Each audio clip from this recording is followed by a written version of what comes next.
Après la politique, c'est rituel. L'économie, avec vous, Axel de Tarlet. Ce matin, on parle ballon. Les voilà, les footballeurs, ils sont joyeux. Football moderne. Un ballon qui peut rapporter gros, car le foot français est un business qui se porte bien, même très bien, Axel. C'est une machine à exporter des talents. Eh ben oui, la France forme de fantastiques joueurs de football. On l'a tous vu lors de ce mondial, mais ce sont des joueurs de football qu'on a du mal à garder chez nous. Oui, c'est le problème. Et voilà, les derniers chiffres du mercato qui viennent de se terminer le montrent. C'est une étude donc de l'Observatoire du football. La France a ainsi exporté en net, c'est-à-dire que si on enlève les joueurs que nous on a réussi à racheter à l'étranger, eh bien en net on a une balance positive, une balance commerciale positive de 330 millions d'euros.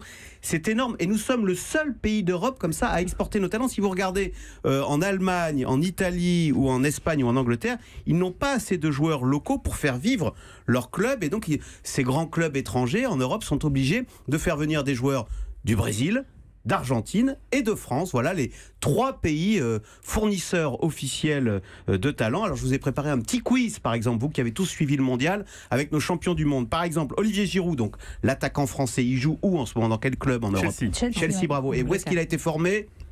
À Montpellier, bravo. Raphaël Varane, le fantastique but contre l'Uruguay qui nous propulse en demi-finale. Raphaël Varane, il joue où? Vous le vivez. Au Real de Madrid. Real Madrid. Et il a été formé. Le Real de Madrid n'existe pas. Le Real Madrid. Et il a été formé en France. À Lens. Ah oui, ils ont tous été formés en France. Samuel Umtiti, la demi-finale face aux Belgiques. Formé à Lyon, Samuel Umtiti. Formé à Lyon, voilà. Et il joue au Barça. Voilà. Donc c'est un drame. Ces grands joueurs français, ils jouent pour la France, mais ils jouent pas dans les clubs français. Il y a un autre Axel drame. de Tarlet du service des sports. Nico Saliagas nous a rejoint dans cette studio. Je vais parler économie. Trépine d'impatience. Alors justement, Axel, pourquoi on n'arrive pas à les garder, ces joueurs? Ah bah c'est là où je vais parler fiscalité. Tous les grands clubs de foot. Et pourquoi vous regardez Nico Saliagas quand vous parlez de fiscalité? Comme s'il avait quelque chose à se d'avoir une reprocher. casquette sportive et pas économique. Je vais parler économie. Tous les grands clubs français vous le disent. Les clubs français ne sont pas compétitifs fiscalement. Vous avez un chiffre. Pour payer un grand joueur 1 million net, en France, ça va coûter pour le club avec les charges 2,7 millions, alors qu'on sera autour des 2 millions pour les autres clubs italiens, allemands, espagnols, etc.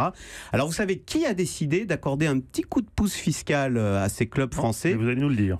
Un président passionné de foot, c'était François Hollande, qui a fait voter une loi pour que les clubs puissent payer leurs grands joueurs en droit à l'image. Ce qui est l'avantage de payer en droit à l'image, c'est que vous n'avez pas de cotisation patronale. Figurez-vous que le décret vient d'être publié là, le mois dernier, et donc on va voir si maintenant les clubs français arrivent à avoir des grands joueurs. En attendant, l'avantage c'est que ces grands joueurs français, ils jouent pour l'équipe de France, et demain, France-Allemagne. On va voir qui va gagner.